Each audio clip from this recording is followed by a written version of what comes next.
Si VP Sara. Pero bago interview na yan, like at subscribe. Masaya na ho tayo dyan sa mga gusto sumali sa ating community. Yung photo nandiyan lang sa baba. Bago ho tayo mag-promo, dyan sa interview na yan itong si Bakulaw dito kay Manong Ted. Pasadaan muna natin. Ito makabalbalan na naman itong si Marcos Dino. Langya ka, pumayat ka na't lahat-lahat bangag ka pa rin. Oh, at saka pasadaan din mo natin ito bababara natin mamaya itong kay Maisog, itong ating kandidatong Maisog sa 2020, Attorney Vic Rodriguez. Caption pa lang talaga namang napakalupit na ito. An epic failure of leadership. Yan ang talaga nangyari dito sa administration. Sayang ho yung ibinigay na tiwala ng sambayan ng Pilipino dito sa administrasyon na po. Pakinggan natin, ito si Marcos Dino. Okay?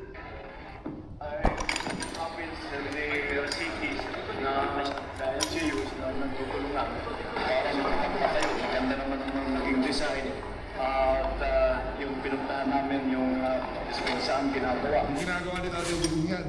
Hindi ginagawa yan. Yung tipong inspection. Hindi ginagawa Tatay Digong yan. Pagka nagawa na yan, makikita ng ating mga kababayan, ang sambayan ng Pilipino ang magsasabi sa ating mga kababayan, mayroong nagawa itong si dating Pangulong Rodrigo Duterte. Heto, tingnan nyo. Itong si Marcos Jr., kailangan anak ng Petra Garapata, kailangan mo niyang salansanin, kailangan mo niyang ikwento, kailangan mo niyang ipakita, kailangan niyang ipagduldulan sa mukha ng mga Pilipino nagtatrabaho. Kasi wala mo talaga tayong makita. Diba? Yung mga classroom, pati inspection namin, yung kanilang manufacturing nito. At saka maganda ito because ang design nito ay mas matibay ito hanggang sa lindol 8, di ba? Yung up to level 8. Itong nasa likod niya, napapanaasisya, kaya niya yan. Kaya niya yan. Na kaya niyang mas mabuksan sa sa 300 kilometers per hour winds is rated for that with a 20-year warranty. So it's a better design at saka mas mabilis ang production. So that's what we were looking at today. And then of course, we just made sure that may yakap na ginagawa, which we also have to expand, which will be expanded because hindi lamang sa DepEd, kung hindi sa lahat ng PhilHealth, kung maalala ninyo yung 60 billion na lipat sa budget ay ibinalik namin ang 60 billion. So now PhilHealth has an additional 60 billion. So makapag-expand tayo ng mga program. We had to accelerate all of this because of the oil crisis that is happening. Itong problema is because of the war in the Middle East. So we're trying to find different methods para makapagbigay ng subsidy, para makapagbigay ng tulong. The problem is masyadong malikot ang presyo ng langis, hindi natin. Yung presyo ng langis malikot kasi likot ka ng utak mo. Napakamalikhain nyo kung paano pagnanakawan sa sambayan ng Pilipino. Kung meron ka bang nakuhang trait sa tatay mo, dito kay Marcos Sr., yun lang talaga, wala na Pagiging matalino, anak ng tao kasi, tusinton datingan, di ba? Nakuha lang ho talaga nito si Marcos Jr., pagiging magnanakaw. Maliban doon, wala ho talaga Pambira, anong i-reveal na dangal ng kanilang kanilang apelidong narungisan sa loob ng mahabang panahon. Binigyan kayo ng pagkakataon. So okay na ho tayo dyan mga kababayan Nakita nyo na ho, yung mga Marcos, ganyan ho mag-perform. Ngayon sa 2020, kung sino man ang kandidato nito, ang gagawin ng kandidato nito ay kung anong klaseng pangtatake pag ginagawa ni Ping Lacson at dito si Tuta Soto dito sa issue ng flood control. Yung kanilang kandidato, yun na yun din ho ang gagawin. Okay? Ika nga, mabubura sa kasaysayan o sa kaisipan ng ating mga kababayan na itong administrasyon na to ay merong ginawang kapalpakan. Kaya kung gusto nyo mapanagot yung mga kawatan at magnanakaw na yan, wala na po tayong ibang pipiliin niya kung hindi si Vice President Sara Duterte. Hindi po natin kailangan dito yung mga statesman. Kailangan namin dito yung mga nagpapakulong ng mga magnanakaw. Then ma-anticipate So we are still adjusting right now. But I think so far, kahit pa paano, we will be able to soften the blow. Ika nga. Basta we want to keep as much as possible. Huwag po mag-alala ang tao. We are securing the supplies of oil. We are securing the supplies of food. Bangag na bangag eh. Binabantayan na lang natin ngayon ang presyuhan. Dahil ang sa pagkain, mas marami tayong magagawa. Pwede natin na kami ng parang para ibaba ang presyo ng pagkain. Yung langis, wala tayong magagawa dyan. Pero at least yung supply ay pinitiyak natin magkakaroon. So kahit na may stock tayo, patuloy ang paghanap ng Pilipinas. Kahit kung nakuha tayo sa Middle East, naghahanap tayo ng alternative sources ng langis. And so sa fertilizer, yun ang petroleum product yun. Hindi problema yun dahil yung pinakukuhanan natin ng kapag nangako naman sa atin na itutuloy nila yung mga kontrata. So we are adjusting well, and we want ang talagang namin dito is to keep yung anak ko ng tao na mayroon sila pa ng anak ko. And the only way to do that is kung hindi natin, halimbawa, yung mga transport workers, hindi itataas ang fare. Sa ngayon, deferred na muna yung fare hike. Tatagdagan naman natin ang tulong sa kanila para hindi mo sila malugi. Lalo lang nila kapag yung... Ano naman po eh? Paano malulugi sa pagtama na supply eh? Di ba hindi naman tatas? Ang supply natin, Mga supply na po doon sa mga okay. Pero ngayon ang supply o sige ka namin sige, pagka marami supply, bababa ang presyo. Pagka kulang ang supply, tataas ang presyo. Ano ba nangyayari ngayon sa presyo ng mga lahat ng bagay ngayon? Anak ng tawa lahat. Walang exception. Mga ibang supply ang pinipigil na sa iyo na kompleto. Hindi mo kahit na talagang magunaw na mundo, yung supply mo ng puro sa malaki yan, kompleto. Wala yun ang kompleto. Wala ka bro, hindi ka wala ka sa realidad. Wala ka sa realidad. Palibasa ginagawa mo sa malaki yan, sa pagkasinto, kaya hindi mo makikita ang nangyayari sa kalsada. Hindi mo ramdam ang paghihirap ng ating mga kababayan. Mula doon sa mga mananakay, sa mga sinasakay, mula doon sa mga mamimili at nagbibenta, talagang naghihirap. Tapos ibibigay mo sa akin, kompleto sila. Dito tayo may mananakay. Hindi pa sa katangin ng ulo natin kaya kailangan yung mga na painitin ang ulo natin. Madam Chair. Madam Chair. Good morning, Madam Chair. Good morning, Jesus.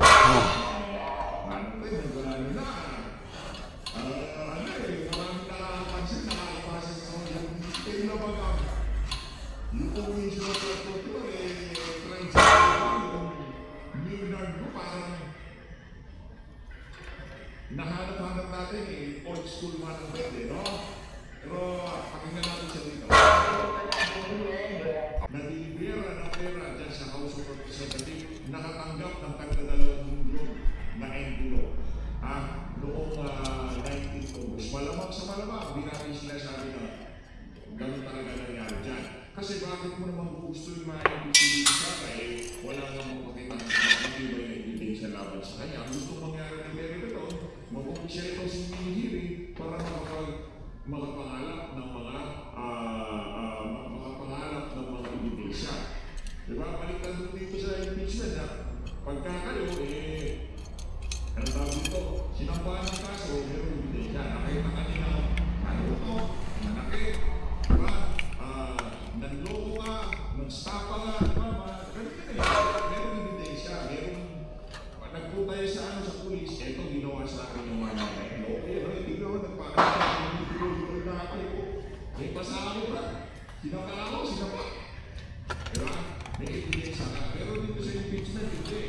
Sino doon, pag mag-impeachment, ano yung IPR, yung SALN, yung mapaliwanag na kaimanan, yan, wala akong silang ebidensya.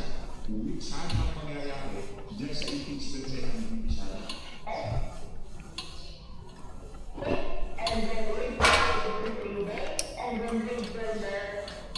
What happened after the receiver's answer, the final manifestation and complainant, hindi na po kami magpapalit ng reply. No? And because hindi na sila magpapalit ng reply, there is no reason anymore to anticipate the final result. Wala yung technicalidad na maaaring ma-erase ang kapo ni Sara na sila po ay obligado pa rin mag-respond doon po sa sinasabing waiver ng problema sa wala na po masisilipat yung technicality. Concern na concern. Concern na concern itong si Madam Ted, ha, na dapat ano yan, i-right yan, ha, wala nang magigitang bukas ni Sara dyan, hindi na makakatakbo sa Korte Suprema yan, ha, siguro yung galaw din dyan kasi mahirap na, marami din daw sa amin, sa mga nasa media, nakatanggap din daw hindi ko ng maleta, kaya hindi natin malaman kung bakit ano nangyayari dyan. I'm sure that kumamonted sa karapatan nilang complainant or the reply. Ano ba lang ang pwede ka pala? Pwede ko si Madam Ted, si Rida de Lima, kaya ano yun, hindi ka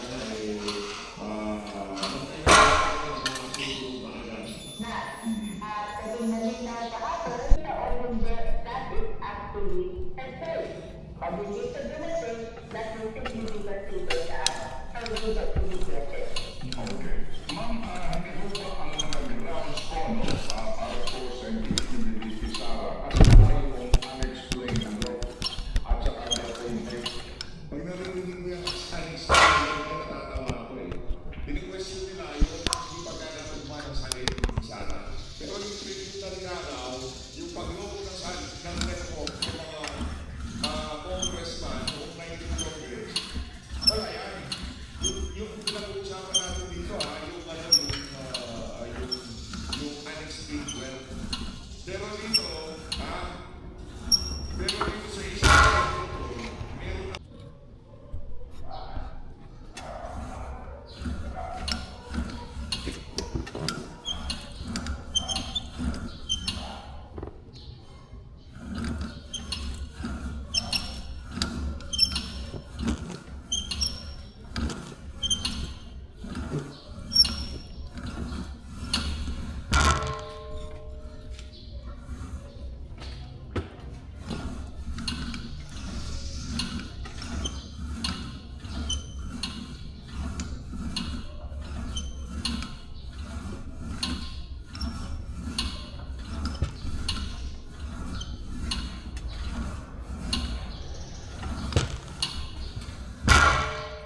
ating granted based on speculation and based on conclusion. Ano ang hawak ng komite based on the complaint na may nagpapatunay na totoo pong merong unexplained ang duty at maging merong mga irregularidad sa kanyang SALN. But right now, Madam Chair, no? Ang hawak ng natin ay yung naging manifestation ni Congressman Uber, if you remember, the 2,000 which were said during the determination of the Philippine contract.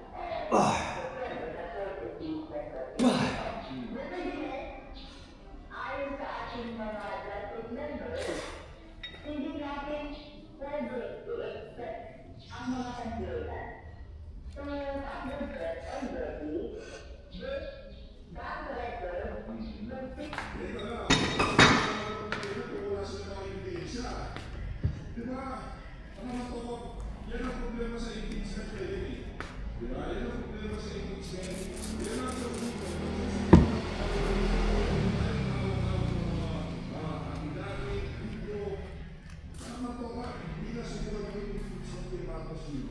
hindi ka kayo ibig na wala kayong ebidensya, sinusuko mo. Ganyan tayo kagaraman. we believe that they are protected from the constitutional law in the survey. So, bagaman tama pa, panunod sa observation mo, nakuna, dapat next. They cannot avail with of the back record protected by the constitutional law. And they are actually taking advantage of this process, the treatment process, to be able to present those back records in support of the advocacy of unexplained wealth. So, the government will explain that the sanitary law during manifestation is purely about the sensibility dapat yung kanyang mabibigyan na income wherever they come from. Iyon lang, magkailan ng iyon lang. Pero, i-direction iyon lang. Dito meron ng salvio, meron ng mga sinasakang pinagputol, meron ng program of population. Kung ito ay ebidensya, dito meron yung piso Marcos dito. Dito meron iyon lang. Dahil hindi natutugma ang sali, impeachment kagad. To be disclosed either in the Senate or in the income tax return. Otherwise, when it's going to be disclosed, it's serious. That's what we do. Unexplained. Opo. Pero ma'am, para lang po medyo ma-fortify pa po natin ang inyong pong katulad dito sa issue nito. I will just again ask you, sinasabi ng mga abogado dito sa na ang proseso kasi evidence muna bago ang hearing. No, so lumalabas daw po na sa ngayon ang Justice Committee ay naghahanap pa lang ng ebidensya sa particular na grounds na ito na unexplained wealth at yung SALN violation. O bakit daw po kung bakit hindi man natin nakita na katibayan tungkol dito at ito na desisyonan na may grounds dito po sa particular na allegation na ito. Again, ma'am, please. Let us reason the matter. There are 5 steps. 5 steps before the Justice Committee to conclude the impeachment proceedings. Yung evidence na nag-require dito is just reasonable amount of evidence. It is not substantial evidence, it is not probable enough, lalo na natin disprove in a reasonable doubt. As a matter of fact, to be specific, nowhere in the rules will you put the amount of evidence required. The only parameter is, according to the Supreme Court, is the exclusive judgment of the justice members whether the conflict or this case and the Mr. Sandler can do clear that the decision is for Eh, yun ang problema, anak na to ba? Kung hindi man magbabase kung sa meron ng mga ebidensya, yung ang mga impeachment na yan, magbabase kung sa mga miyembro ng Justice Committee, nagkukulang tayo dito. Kaya tapos dito, ang susunod ng mga ebidensya, talaga meron